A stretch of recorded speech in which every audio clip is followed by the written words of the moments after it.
16, ou melhor, segunda carta de Paulo a Timóteo, no capítulo 3, no versículo 15. Está escrito assim: toda a escritura divinamente inspirada é proveitosa para ensinar, para redarguir, para corrigir, para instruir em justiça, para que o homem de Deus seja perfeito e perfeitamente instruído para toda boa obra. Até aí. Bom, eu vou iniciar a mensagem com esse texto. E esse texto, tirado da segunda carta de Paulo a Timóteo, ele está falando a respeito da Escritura, da Bíblia. Então ele está dizendo da importância, da eficácia da palavra de Deus para a nossa vida. Toda a Escritura divinamente inspirada. Primeiro, a palavra de Deus é divinamente inspirada. A autoria da Bíblia não é humana, é divina. Deus falou e foi escrita a Bíblia. Então a Bíblia é de cunho divino, divinamente inspirada. Deus soprou, Deus respirou, Deus, a sua palavra, então ela foi escrita. E essa palavra inspirada, dada ao homem, as Escrituras, é proveitosa para ensinar. A Bíblia contém inúmeros ensinos para um homem que é um eterno vir a ser. O homem está sempre aprendendo em vida, e nada melhor do que o manual do homem para ensiná-lo, a palavra de Deus, para redarguir e corrigir, para exortar, para doutrinar o homem e corrigir, tirar o homem dos maus caminhos, das ações erradas e colocá-los nas corretas, e para instruir em justiça, para fazer o homem e permanecer justo, fazer o homem justo e fazer com que ele permaneça justo, andar em justiça. Aquele que segue a Bíblia, anda por ela, é um homem que andará em justiça. Por isso ele diz, a palavra de Deus é apta para instruir em justiça. E para que tudo isso? Para que o homem de Deus seja perfeito e perfeitamente instruído para toda boa obra, para que o homem, o cristão, seja aprovado, seja perfeitamente instruído para toda boa obra, para que o homem, em todas as situações da vida, seja aprovado, seguindo os conselhos da Bíblia. Então, a palavra de Deus nos traz inúmeros conhecimentos, inúmeras aplicações para a nossa vida. Ela é proveitosa para ensinar, para redarguir, para instruir, e dela tiramos inúmeros ensinamentos. Agora vai onde eu quero pregar, em Mateus capítulo 8.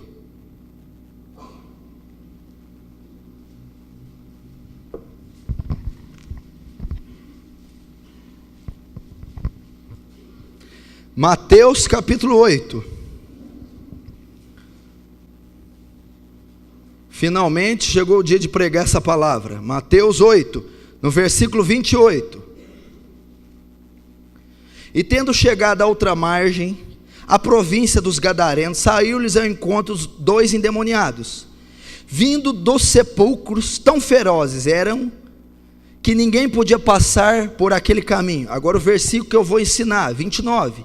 E eis que clamaram, dizendo, que temos nós contigo, Jesus, Filho de Deus, vieste nos atormentar antes do tempo? Até aí. É sobre essa passagem que eu vou ensinar. Agora feche os seus olhos. Senhor Deus, todo-poderoso e eterno, a quem temos que dar honra, glória, poder e domínio, a quem nos curvamos e reconhecemos a sua majestade, a sua grandeza, e reconhecemos a nossa insignificância diante de tamanho poder. Sabemos que tudo está caminhando para o final, mas nos prepara como noiva ataviada, imaculada, sem mancha, preparada para o seu noivo, o Senhor Jesus, que não tardará em vir, que cedo cedo virá. Fala-nos hoje pelo poder da palavra. Acompanha essa mensagem com profunda graça, com poder e sinais. Abra os corações dos mais duros presentes, dos mais simples. Nos dá o perfeito entendimento da Escritura. Que o temor de Deus se apodere desse auditório, que a graça nos invada e que tu fales para que teu nome seja glorificado. Te peço isso em nome do Pai, do Filho e do Espírito Santo. Amém. Eu vou falar hoje sobre aprendendo com o demônio. Evidentemente que demônios não ensinam nada para ninguém. Demônios têm uma natureza caída, corrupta. Não há qualquer vestígio de bondade em demônios ou justiça em demônios. Eles já estão condenados, julgados e condenados. Perderam a sua glória quando caíram do céu, perderam a sua forma, perderam o contato direto com Deus, são condenados, são a personificação do mal, são a personificação da injustiça, da maldade, e não há nada proveitoso na essência dos demônios. Mas nós vamos aprender com a passagem dos demônios. É a passagem a qual eles estão inseridos que vai nos ensinar a passagem desses dois demônios. Por isso eu disse no livro de Timóteo que toda a Escritura é divinamente inspirada e é apta para ensinar, redarguir e instruir em justiça. Então essa passagem dos demônios gadarenos não podem ser ignoradas, e através dela que fazem parte das Escrituras, ela vai nos ensinar. Então nós vamos aprender com a passagem dos demônios gadarenos, e é isso que eu quero falar. E essa passagem vai ensinar a nós como que um demônio pode ter tanto conhecimento e pode muitas vezes saber mais de Deus do que de nós, pode saber mais das Escrituras do que nós.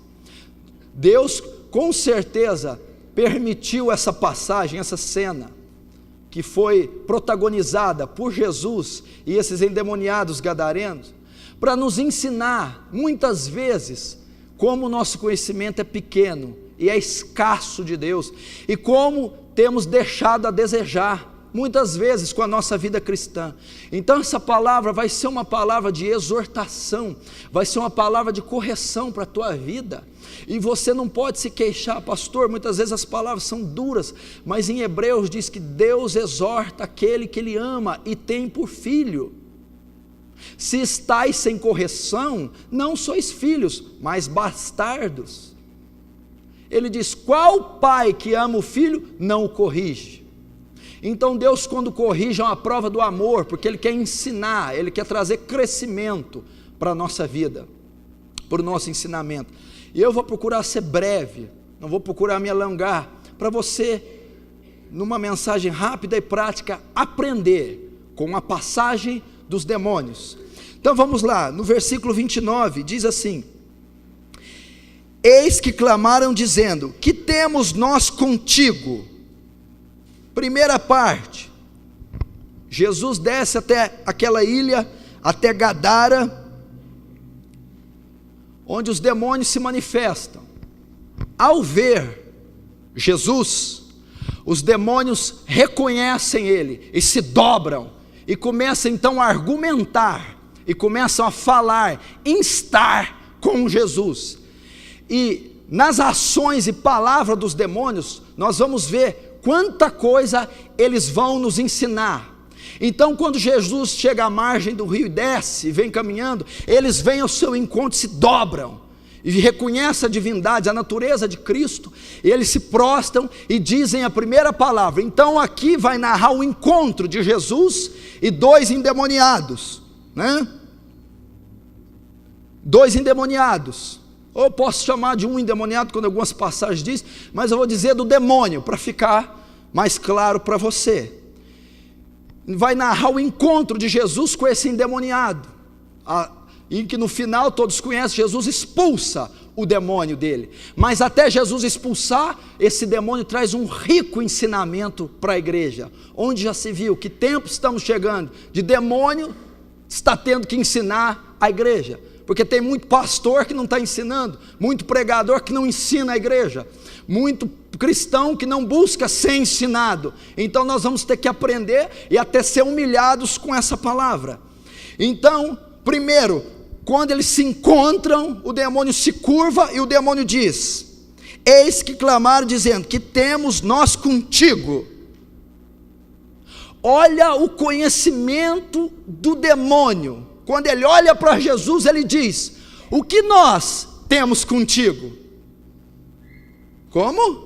Jesus, você é santo, você é justo, nós somos caídos, pecadores, não há parte no justo com o injusto.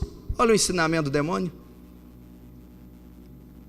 Não há possibilidade de luz andar com trevas, Jesus.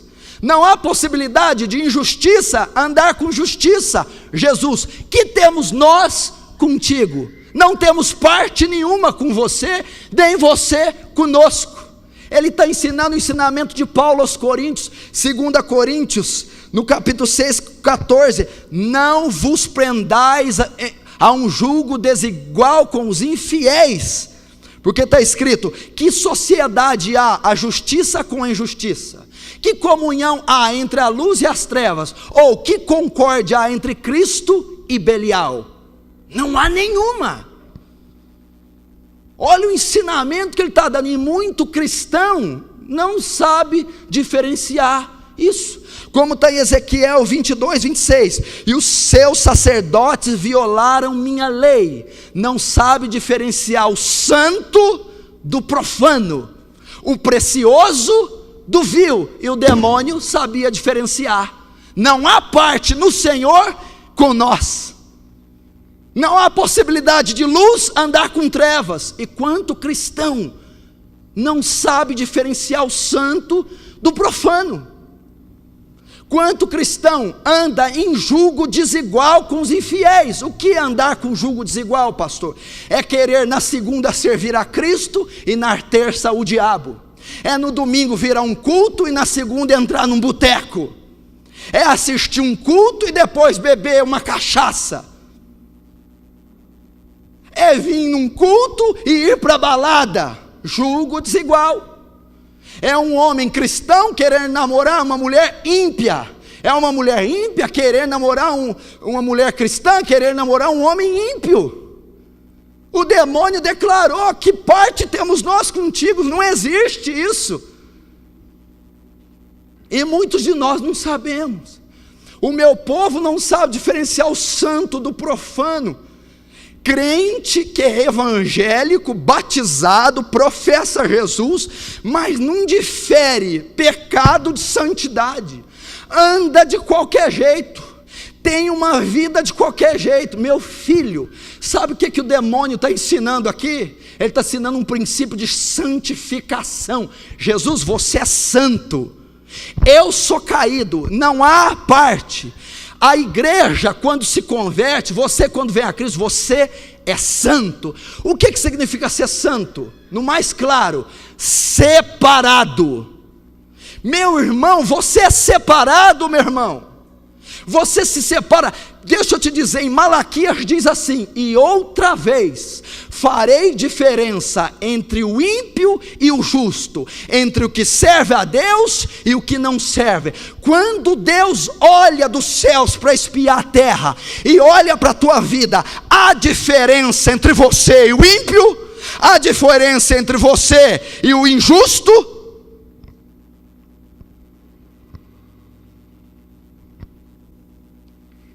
Será possível que nós vamos ser uma raça eleita? Porque Israel foi castigada durante todo o Velho Testamento, porque se apartava da lei de Deus para andar com os povos pagãos, e se contaminavam nas suas leis, nos seus deuses. E Deus diz: eu preparei Israel para ser um povo peculiar meu, um povo separado. Se você não vive uma vida separada, você não é cristão. Eu preguei aqui quinta-feira: examine-se pois ao homem, examina a tua vida. a sua vida é diferente daqueles que você estuda, trabalha, da sociedade. Se ela não for, se não houver separação, meu irmão, você não é um cristão verdadeiro. Aquele que quiser me seguir deve negar a si mesmo, tomar sua cruz e me seguir. Deixa eu te dizer, eu acho que você não entendeu a essência do Evangelho. Evangelho, minha querida, meu querido, não veio trazer um castelo de ouro e uma glória terrena. Evangelho veio nos justificar da ira de Deus e nos levar para uma terra futura. Deixa eu te dizer, Evangelho tem não, Evangelho tem não pode. O que todo mundo pode fazer, você não pode. Aonde todo mundo pode ir, você não pode. O que todo mundo pode falar, você não pode. Sua vestimenta é santa. Pastor, Deus olha o interior e não o exterior. Meu irmão, mas o exterior nada mais professa o que há no interior. Nós não podemos nos vestir como a sociedade, a moda. Nosso templo, nosso corpo é templo do Espírito Santo, não é vitrine de sensualidade, de pecado. Separado, não usamos nosso dinheiro como o mundo usa. Não podemos frequentar qualquer lugar, meu irmão. Senão que diferença há em nós, que viemos numa igreja domingo, louvamos e oramos em línguas estranhas, e no decorrer da semana somos igualzinhos aos colegas de trabalho, aos estudantes, à nossa família, comemoramos tudo, rimos com coisas tolas, caímos sempre em rodas de escarnecedores. Santo, santidade. Jesus chamou você para quê? Por que as igrejas desse século pregam isso? Fortunas, prosperidade, gozo, prazer, onde a Bíblia diz, ei, eu chamei vocês, vocês não entenderam, para negar vocês, negar sua vontade, tomar sua cruz, instrumento de tortura e de morte, e me seguir rumo ao Calvário. Isso é a essência do cristianismo. Entrai pela porta estreita, e apertado é o seu caminho. A conversão é apertada. Quando você vem para Cristo, você renuncia. Olha a continuação do versículo. E apertado também é o caminho. O andar cristão também é apertado, também é estreito. A vida cristã é uma contínua renúncia, abnegação. E o demônio foi explícito, dizendo, o que temos nós contigo? É impossível ter parte. O próprio demônio tinha ciência que Cristo não podia ter parte com ele. E nós muitas vezes não temos. Nós queremos viver uma vida de qualquer jeito. Você não pode dar o luxo de sentar na televisão e ver qualquer porcaria. Você não pode dar o luxo de escutar qualquer coisa mundana, satânica. Não pode. Você não pode dar o luxo de sair, de ficar e beijar. Outra palavra aqui para os jovens, ficar. Isso é tão satânico e diabólico como qualquer outra coisa criada pelo diabo. Cristão não fica. Você não toca no lábio de uma mulher sem saber que ela vai ser sua esposa antes. Jamais. E o que a gente vê? Os crentes de hoje têm que experimentar as mulheres. Eu vou experimentar até ver qual que é a minha. Estão adulterando, prostituindo, fornicando, porque não são separados. Quando a gente diz de santidade, você só pensa em vencer a imoralidade. Ser santo é só não ser imoral, você está muito enganado. Ser santo é não fazer falcatrua com o dinheiro. Meu Deus, o que gente adultera olerite para financiamento de casa, de carro. O que gente mexe com o imposto de renda e adultera e corrompe. Que pessoa santa não faz isso. Mente no telefone. Quem te disse que você tem esse direito de estar na tua empresa, onde você trabalha, e usar o telefone para mentir para patrão, sei lá, qualquer coisa? É um absurdo isso, é um absurdo esse tipo de coisa. Ou somos crentes ou somos diabólicos. Não mentimos, não tem jeitinho brasileiro com Deus, não tem empurrar com a barriga com Deus. Ser santo é ser íntegro, é ser reto, é ser honesto nos nossos papéis, ações, palavras, na educação dos filhos, é ser transparente. Quanto crente quer ganhar dinheiro às custas de fraude, de mentira, de engano. Não, meu irmão. Separados, Temos que ser separados. Você tem que ter isso na sua consciência. Se você, escute, se você vive um estilo de vida semelhante a dos seus amigos ímpios, a sua salvação está comprometida, o seu cristianismo está comprometido. Desculpa te dizer, eu não posso ficar te enganando. Eu estava lendo um livro do Leonard Ravenhill, e no livro ele diz assim, que um certo pastor tinha 1000 membros na sua igreja, mais de 1000, a igreja lotada, rica, abastada, e Deus disse a ele, disse assim: muda seu sermão, você está pregando algo só para agradar esse povo, muda seu sermão, prega o que eu te mandar, só que saiba, sua igreja vai diminuir.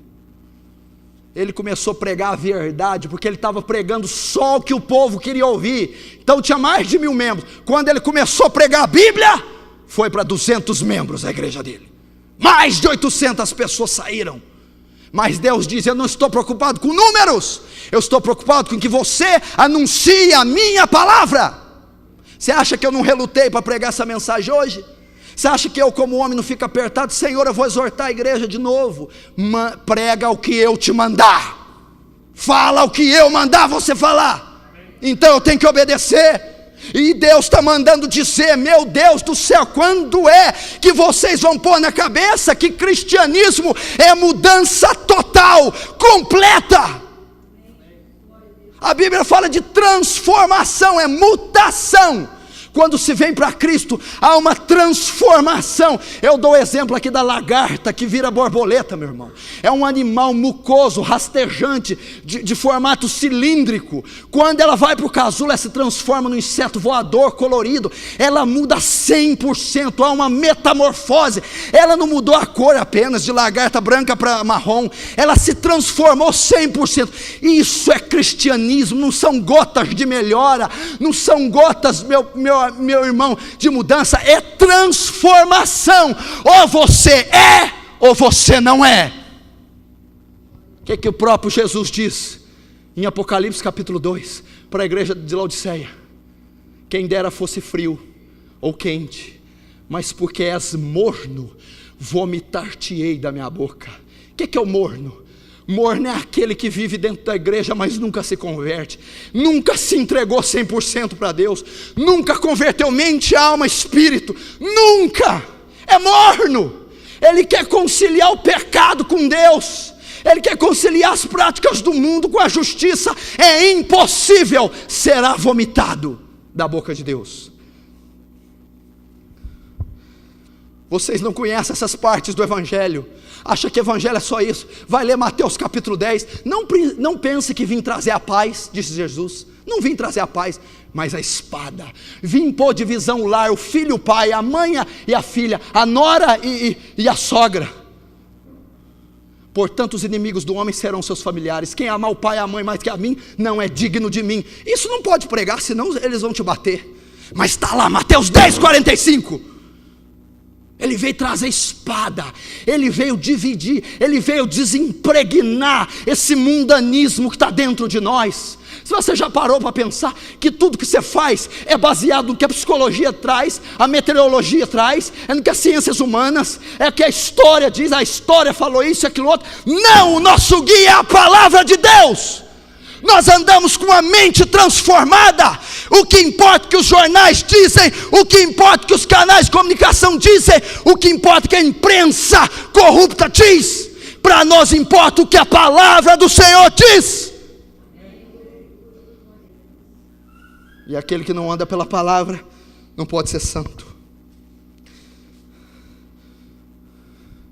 Que temos nós contigo, Jesus? Você entendeu? O demônio dizendo: o que eu tenho com você? Eu não tenho nada. E por que a igreja não faz isso com o demônio, com o mundo, com o pecado? Que tenho eu com você? Que tenho eu com esse sistema corrupto? Que tenho eu com essa imoralidade generalizada? Que tenho eu com a vontade corrompida do homem? Que tenho eu com as leis anti-Deus? Porque ele sabia. 1 Pedro 1,15: sede santos, porque o Senhor teu Deus é santo. Quer que eu completo? Sem santidade ninguém verá a Deus. Como é que alguém pode ver a Deus? Ninguém pode ver a Deus na terra. Sem santidade ninguém vai para o céu. Só para terminar esse pedacinho da santidade, qual que é o padrão de santidade que você tem? Não bebo, não fumo, não mato. Você acha que isso é ser santo? Por que você tem afrouxado no seu nível de santidade? Lembra quando você guardava os olhos no começo? Quem te disse que você pode agora deixar de guardar e cobiçar igual você está cobiçando? Lembra quando você bloqueava esses pensamentos imorais, viciosos, malignos, vingativos? Agora você os alimenta e não julga mais pecado? Quem te disse que não é? Lembra aquele dinheirozinho que você não olhava de jeito nenhum, agora está deixando passar uns reais a mais ali no bolso? Quem te disse que é assim? Santo! Santo, meu irmão, irrepreensível, que não pode ser atingido. Santidade é uma coisa tremenda. Um homem santo, disse T.L. Osborne, é um homem poderoso nas mãos de Deus. Você quer mudar o mundo? Não adianta intelecto, conhecimento, seja santo. Quem te disse que você pode ter essa liberdade com essa namorada? Que liberdade é essa? Aonde tem ido essa mão? Aonde tem esses olhos olhado a nudez dela? Quanta ereção você tem tido perto dela, com ela, tocando nela? Quem te disse que pode isso? O demônio disse: não temos parte contigo. E o povo de Deus tem uma lei própria. Eu não julgo isso pecado, mas aquilo que você não julga pecado, a Bíblia condena como pecado hediondo. O pior pecado é a justiça própria, andar segundo o teu nariz.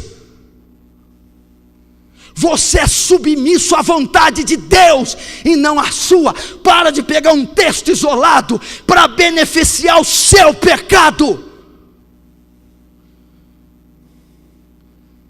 Ou a gente é um povo diferente. Vai ver essas mulheres cristãs, e até aqui na igreja, como se vestem.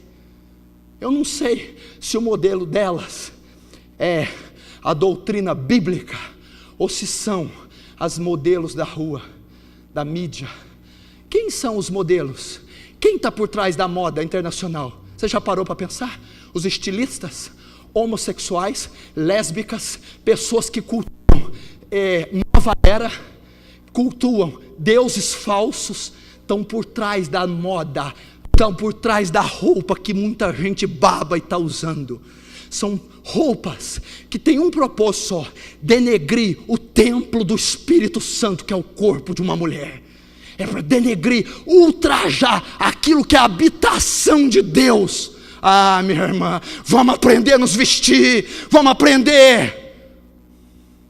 Você como templo expressa o quê? O templo do Espírito é a arca da aliança. Lembra da arca? Quando Davi quis trazê-la para casa, Deus feriu Uzá, ele deixou na casa de Obed-edom. A Bíblia diz que durante todo o tempo que a arca esteve na casa de Obed-edom, a casa de Obed-edom foi inteiramente abençoada todos os dias, porque a arca representa a presença, e ela manifestou, ela contaminou, infectou todo lugar da presença de Deus, e abençoou. Você é a arca hoje, você carrega a presença, você agora me diz, o santuário de Deus, que é a arca, onde o Espírito habita, está expressando santidade, justiça, amor, graça, ou sensualidade, cobiça, luxúria por parte dos homens? Sede santo, sede separado. Pastor, mas eu vou ser criticado, eu vou ser perseguido. Tem outra coisa aqui, vai sair um pouco do contexto. Tem outra coisa aqui. Como é que é? Você vai ser perseguido, está achando ruim? Me diga uma coisa aqui, não levanta a tua mão não. Quem aqui é perseguido por causa de Jesus? 99% não vai levantar a mão, porque não é. Agora eu digo uma coisa para você: marca de um cristão genuíno, essa é uma das maiores marcas, é bíblico, não tem saída para você, meu filho. Se odiaram a mim, odiarão a vós, de todos sereis perseguidos pelo meu nome. Se perseguiram a mim, perseguirão a vós. Bem-aventurados sois vós, quando perseguindo, disserem todo mal contra vós. Exultai e alegrai, porque grande é o vosso galardão no céu, pois assim perseguiram os profetas que eram antes de vós.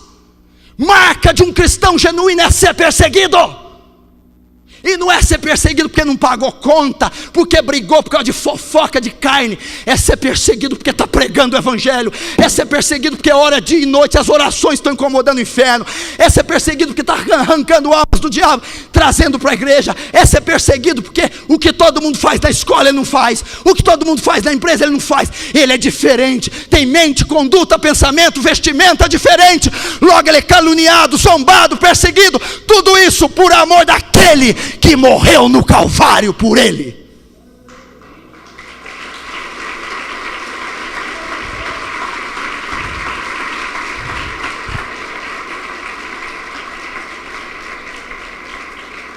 Agora, se você não tem isso, desculpa, o cristianismo seu não está.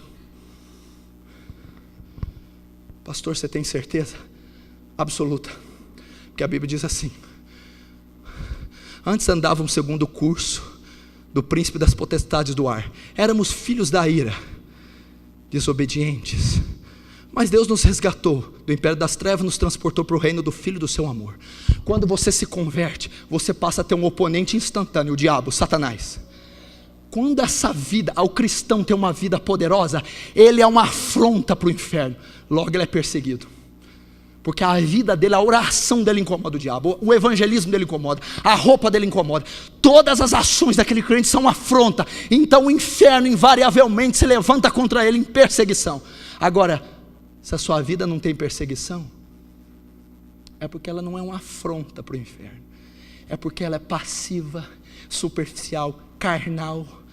Você não incomoda Satanás, passa mais tempo envolvido com picuinha, com coisinha fútil, do que com o reino. As suas orações não têm impacto se é que você as faz, e quando as faz é sempre uma petição. Não, meu filho, o homem que é justo, vai ver Paulo, onde ele andava, o mundo espiritual virado de cabeça para baixo. Moisés, Débora, Esther, era uma afronta, eram sempre perseguidos. Por quê? Eram santos.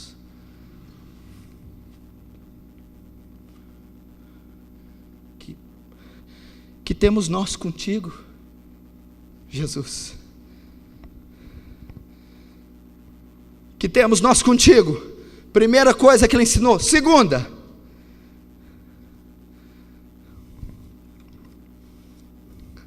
Jesus, Filho de Deus. Pelo amor de Deus. Primeiro, não temos parte com o Senhor, que temos nós contigo. Depois ele dá o nome, Jesus, que era conhecido, porém o adjetivo não, o Filho de Deus.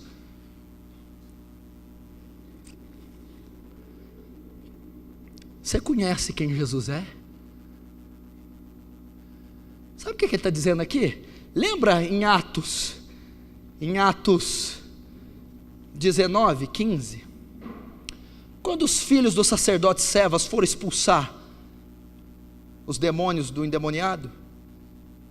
Demônio, nós te conjuramos no nome de Jesus que Paulo prega. O demônio diz assim: Paulo eu sei quem é, e Jesus eu conheço, ele é o Filho de Deus.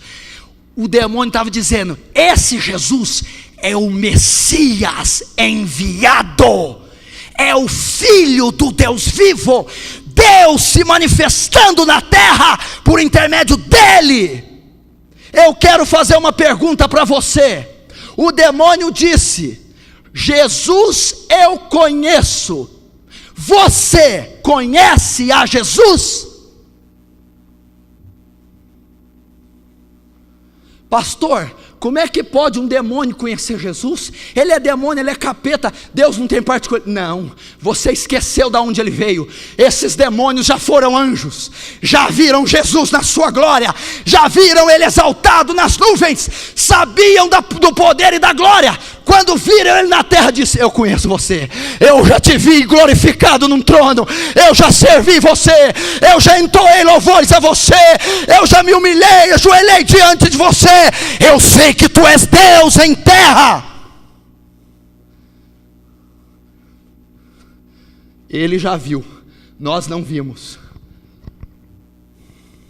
Nós não vimos. Ele subiu ao terceiro céu. Mas o demônio foi no céu, eu não fui. Você foi? Foi. Quando o véu foi rasgado, você não subiu ao céu, o céu desceu a você, a glória foi exposta. Então aquele demônio conhecia Jesus, porque estava continuamente no Santo dos Santos, no céu. Nós temos acesso ao Santo dos Santos, porém nós não entramos, nós não temos intimidade, nós não conhecemos. É isso que a Escritura está ensinando. Olha a declaração para os endemoniados. Você está entendendo? Eu não estou brincando, nem estou mentindo. Paulo, sei quem é. Jesus, eu conheço. Você conhece Jesus? O que você sabe de Jesus? Dá 5 atributos dele aí para mim agora. Não dá, né? Vai parar no segundo. Dá alguma data concernente a ele. Me fala qual a última vez que ele falou o seu coração. De verdade, porque é de irmão que fala: Deus tem falado comigo. Tem falado coisa nenhuma. Olha para a tua vida, que Deus tem falado. É engraçado, paga preço, ora, jejum, é santo, Deus não fala. Agora vive uma fraqueza, num pecado, Deus tem falado. Ah, meu irmão, tem dó. Não, vamos converter. Que dia que ele ardeu no teu peito, que dia que você se lembra da madrugada, ele te acordar e você perder totalmente o sono, ele diz: dobra o joelho, que eu vou falar com você. Que dia que ele tem um impacto na tua vida? Faz tempo, né?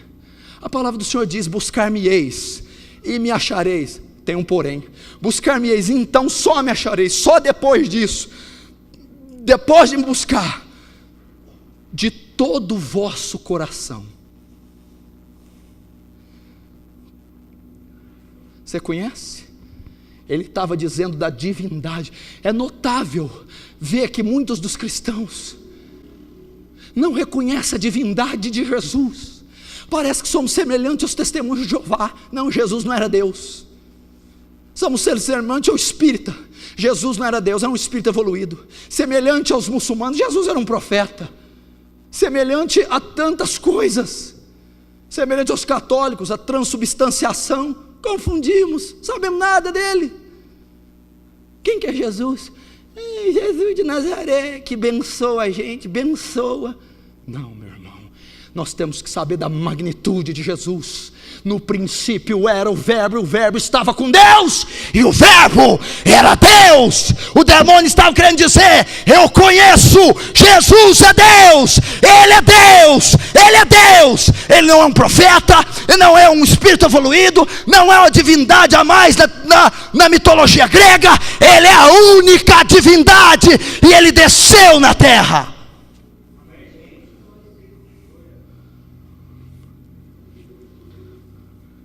Somos semelhantes ao irmão do filho pródigo. Você conhece o irmão do filho pródigo? Você ouve falar muito no filho pródigo e no irmão do filho pródigo. O irmão do filho pródigo não saiu, não gastou nada com ninguém, não pecou, ficou quietinho, como um excelente fariseu.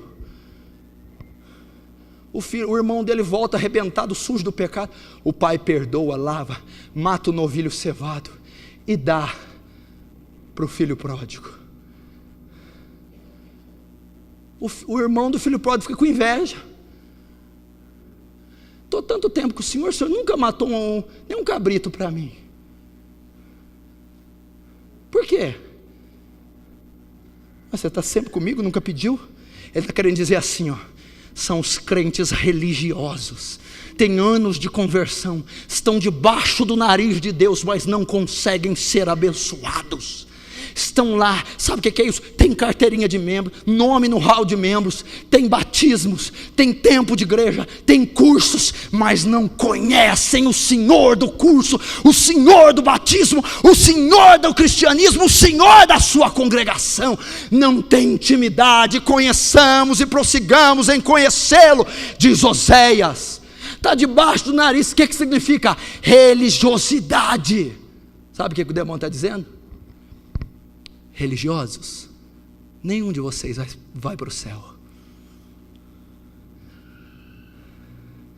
Lembra por que crucificaram Jesus? Diga se essas acusações são verdadeiras. Lá no Sinédrio: você é o Filho de Deus? Ele disse: eu sou. E vereis o Filho de Deus assentado nos céus, com as nuvens e os anjos e todo o poder e glória. O que fizeram? Blasfêmia! Mataram ele. Religiosos não conhecem a divindade de Cristo. Religiosos não aceitam o atributo divino. Religiosos não têm intimidade com Jesus Cristo, ou conhecem superficialmente, ou conhecem doutrinadamente, ou conhecem de forma denominacional, mas não conhecem a pessoa. Eu estou dizendo da pessoa, eu estou dizendo tete a tete, da comunhão. Com o meu servo Moisés não é assim. Com Israel falo por figuras, com Moisés trato face a face. É assim que Deus quer. Não sejamos como irmão. Você deve estar achando, né? Já ligou o mecanismo da justiça própria.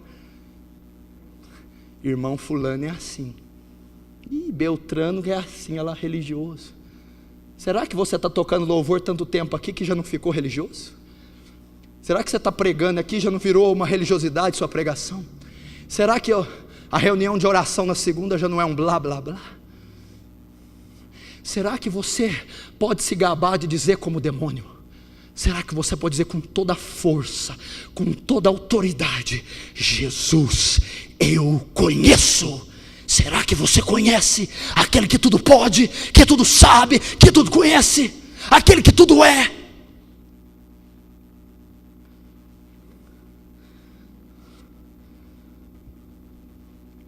Jesus,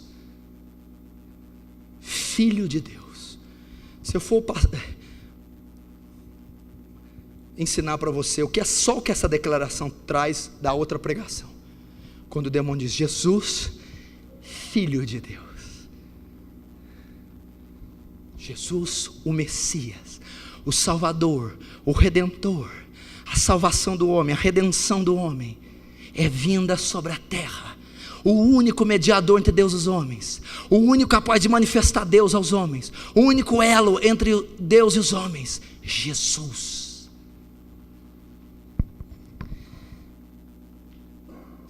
Primeiro então,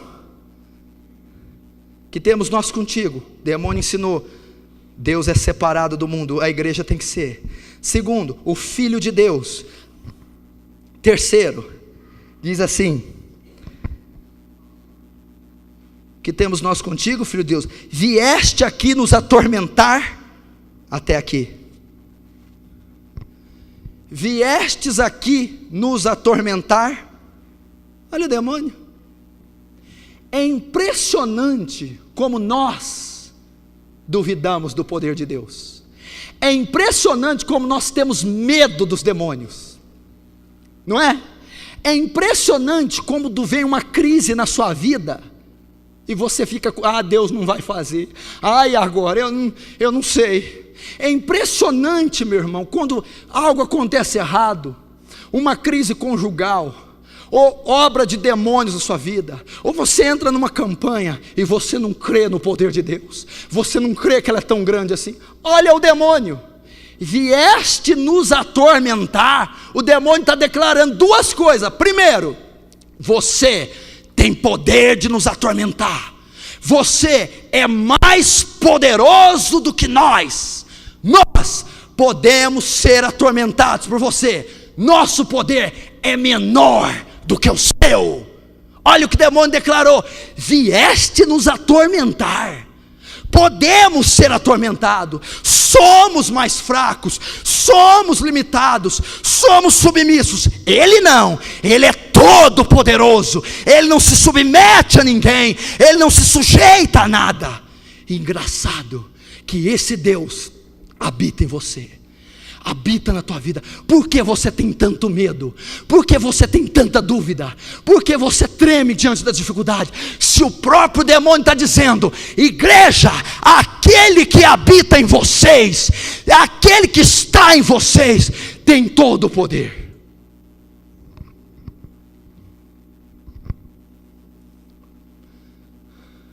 Sabe o que o demônio está dizendo? Você diz: pastor, mas o que vem contra mim é forte, o que vem contra mim tem poder. O demônio está dizendo assim: eu tenho poder, mas o que está em você tem todo o poder. É isso que ele está dizendo. Vieste nos atormentar. O demônio disse assim: ó, te conheço, você é o El Shaddai, todo poderoso. O que significa ser El Shaddai? Por isso que você está nessa fezinha aí, ó, esse trupico, trancos e barrancos. A força que atua sobre você, escute. O Deus que você lê todos os domingos, escute. A fé que você professa nesse Deus, nessa força, ela é toda poderosa. O que significa ser todo poderoso? Significa que não há nada que Deus não possa realizar, não há nada que Ele não seja capaz de fazer. Ser todo poderoso ou ser onipotente, sabe o que significa? Pelo amor de Deus, crê no que você está dizendo. Deus pode fazer aquilo que você sabe, conhece e acha, mas Deus pode fazer até aquilo que você não conhece, não sabe e não acha. Deus pode fazer aquilo que você imagina, mas ser todo poderoso é mais do que isso. Deus pode fazer até o inimaginável, até o que você não pensa. Se você está metido em situações de anos, em situações irremediáveis, situações impossíveis, elas não são nada para Deus, porque elas você pode imaginar uma solução, entendeu? Deus pode dar solução até aquilo que aos seus olhos não tem solução, até aquilo que você não pode imaginar, Deus pode fazer até o inimaginável. Por isso Ele disse: vieste nos atormentar, Tu és a força maior, Tu és capaz, Tu és todo poderoso. Isso tem que encher teu coração de fé. Quem é teu único inimigo? Quem é teu maior inimigo? Quem é tudo na tua vida de ruim? É Satanás. Escute, quem é teu maior inimigo? Satanás. Quem é o que incita teu pecado? Satanás. Quem é o que causa as chagas em você? Satanás.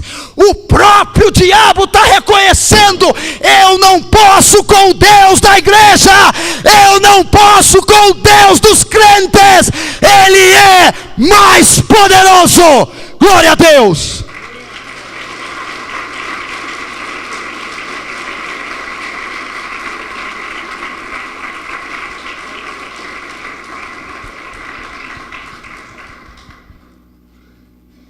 É isso que Ele está dizendo.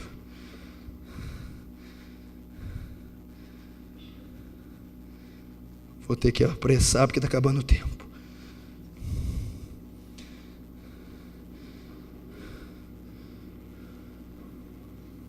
Seu próprio inimigo foi obrigado, ao estar diante dele, a reconhecer isso. E é interessante notar que nós não cremos como demônio. Nós duvidamos do poder, achamos que o poder do diabo é igual ao de Deus. Não é. O diabo é muito menor. Achamos que a nossa oração não vai ser respondida. Achamos que não vamos. O demônio não. Você veio me atormentar porque eu sou fraco, você é forte. Você é santo, eu sou caído. E você é o Filho de Deus, o Messias. Último, viés nos atormentar antes do tempo. Pelo amor de Deus, demônio dando aula de escatologia, antes do tempo. Sabe o que o demônio está dizendo? Eu creio em arrebatamento, juízo final e trono branco. Olha lá o demônio, antes do tempo. Que tempo? O demônio sabia que haverá arrebatamento, que haverá ressurreição de mortos, que haverá juízo de Deus e trono branco, antes do tempo. Que tempo? O tempo do juízo, porque é o tempo exato dos demônios serem atormentados. Apocalipse 20:10 e Apocalipse 19:20 fala que a besta, o falso profeta, a antiga serpente que é o diabo, serão lançados no lago de fogo que arde como enxofre, a saber, a segunda morte. E vi o filho do homem assentado num cavalo branco, e saiu a peleja para pelejar contra os reis, os príncipes da terra, e a besta, e eles foram vencidos. Nós, muitas vezes, não cremos nessa passagem. Como? Muita gente não vive esperando arrebatamento. Você sabia que vai ter um arrebatamento? Deus vai arrebatar a igreja em glória. O crente fiel, quando Jesus voltar, vai ser tirado, transladado daqui, subirá pelos ares. Os que morreram em Cristo ressuscitarão com corpos glorificados. Você sabia? Você sabia que vai haver uma grande tribulação como nunca houve na terra? Talvez essa será a terceira guerra mundial. Você sabia que vai ter o juízo de Deus e todo mundo vai ser julgado segundo suas obras? Você sabia que nós vamos estar diante de um trono branco e vai se abrir um livro chamado livro memorial, e esse livro vai estar registrado todas as coisas que você fez? Só abre um parênteses, o que esse livro memorial registrou essa semana? Que pensamentos seus está lá nesse livro? Ações, que coisas obscuras, secretas que você fez, que estão todinhas registradas. Naquele dia vai ser aberto esse livro, vai ser colocado para Deus julgar cada um segundo a sua obra. Vou tomar as palavras do Ravenhill como as minhas agora. Acho bom todo dia antes de ir para a cama você lembrar desse livro, o que Deus colocou nesse livro antes do tempo. E ele está falando de tempo aqui, o demônio. A Bíblia diz: hipócritas, sabeis ver os tempos das estações e não sabeis discernir os tempos do fim. Olha o tempo do fim. Ninguém crê, está preocupado demais com casar, com carro, com dinheiro no bolso, com viagem cara. Você não está preocupado com a economia mundial falindo, você não está preocupado com as eleições, você não está preocupado com a apostasia dentro das igrejas, você não está preocupado com o avanço da tecnologia e da ciência, tudo convergindo para um governo único, uma moeda única, um só governador. Você não está vendo? O apocalipse vai chegar, o cumprimento de tudo vai chegar. Pastor, eu sei de tudo isso e espero isso sim. Você está enganado. Não, você não espera, porque o esperar não é palavras, o esperar é hábitos. A Bíblia diz: aqueles que esperam em Cristo só nessa vida são os mais miseráveis de todos os homens. Aquele que crê no arrebatamento, na ressurreição, no juízo de Deus, vive como tal. Ou será que você vive com temor? Andar em temor durante a vossa peregrinação na terra. A Bíblia diz também assim: vede como prudentemente andeis, não como a nécios, mas como a sábios, remindo os tempos, porque os dias são maus. Agora eu vou te dizer, se o que o demônio está falando é mentira a teu respeito, são suas ações. Ele disse: vieste nos atormentantes do tempo. Eu sei que vai haver um arrebatamento, vai haver um juízo, eu sei. Se você sabe, se você tem conhecimento, você anda segundo aquele que espera o juízo, o arrebatamento. Se você não sabe, você está andando igual Jesus declarou: e os dias da vinda do Filho do Homem serão semelhantes aos dias de Noé. Comiam, bebiam, casavam-se e davam-se em casamento, quando de repente veio o dilúvio e os levou. A vida de quem não espera o juízo é a coma dos tempos de Noé, porque o juízo veio em forma de água, de dilúvio. O que ele está fazendo? Comendo e bebendo, negócios, dinheiro, viagens, sociais, matéria, casavam-se e davam-se casamento, romances, namoros, beijos, abraços, vida terrena, vida ímpia. Esse é o teste para aquele que espera o juízo. Que espera o juízo? Andar em temor durante o tempo da vossa peregrinação. Olha que coisa poética, olha que coisa, que testemunho, que declaração elegante, poética. Andai em temor durante o quê? O tempo da vossa peregrino cheio de mala. Não somos daqui, estamos peregrinando, não tenho nada com essa terra, estou em temor quanto às ameaças do diabo. É assim que crente vive, porque ele sabe que um juízo virá, ele sabe que o fim se aproxima, ele sabe que Deus julgará com mão de ferro essa terra,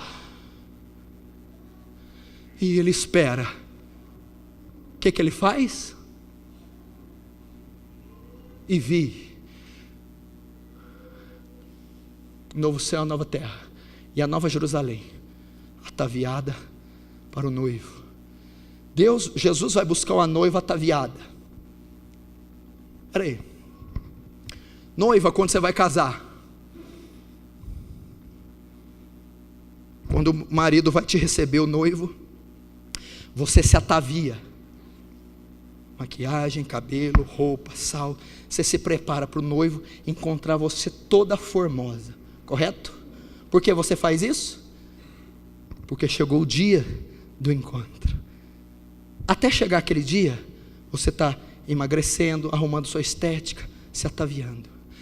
Aquele que espera pelo noivo, que crê no juízo de Deus, está ataviando o seu caráter, está se santificando, está se guardando, crescendo na palavra, crescendo na oração, vencendo o pecado, vencendo o caráter, amando o próximo, perdoando o próximo. Essa é a marca daquele que espera o juízo de Deus. Se você está comendo, bebendo, se você só preocupa com coisa da terra, desculpa, você não vai ouvir a trombeta soar, porque só vai ouvir quem for arrebatado. Você não vai ser arrebatado, e você não vai participar das bodas do Cordeiro.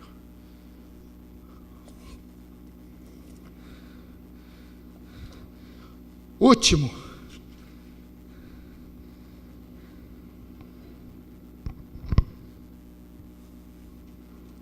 primeiro, então, aprendendo com o demônio.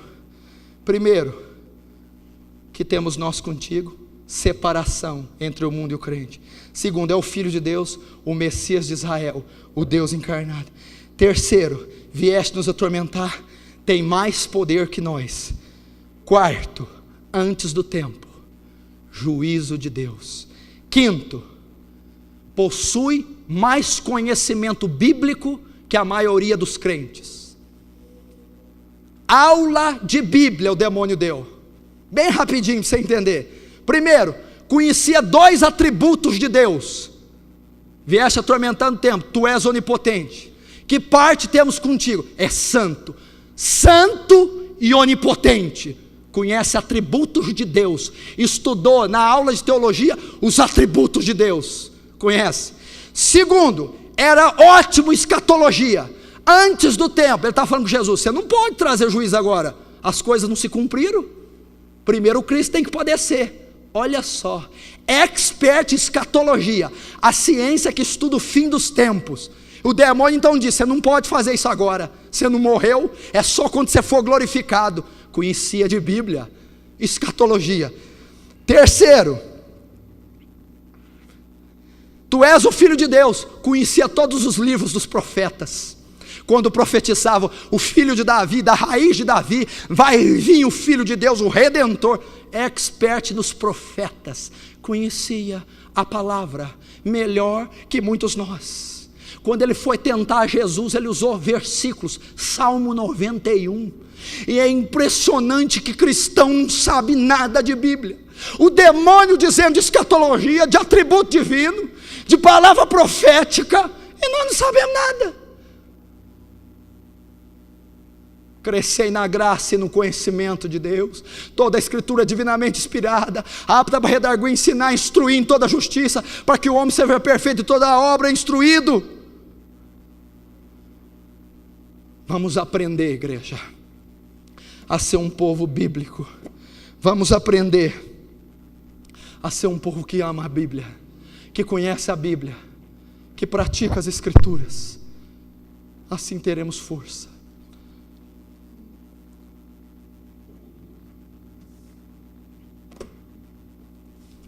Então o demônio pede: não me mande para o inferno, me mande para aqueles porcos.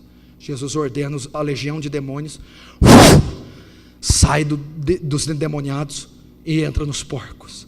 Os porcos precipitam no abismo e aqueles homens são libertos, porque aqueles homens só ficaram endemoniados para protagonizar um poderoso ensino para nós, que temos muito que aprender. Muito que aprender. Salomão diz: busca sabedoria, busca conhecimento. Deus está dizendo para nós: convertei-vos a mim de todo o vosso coração.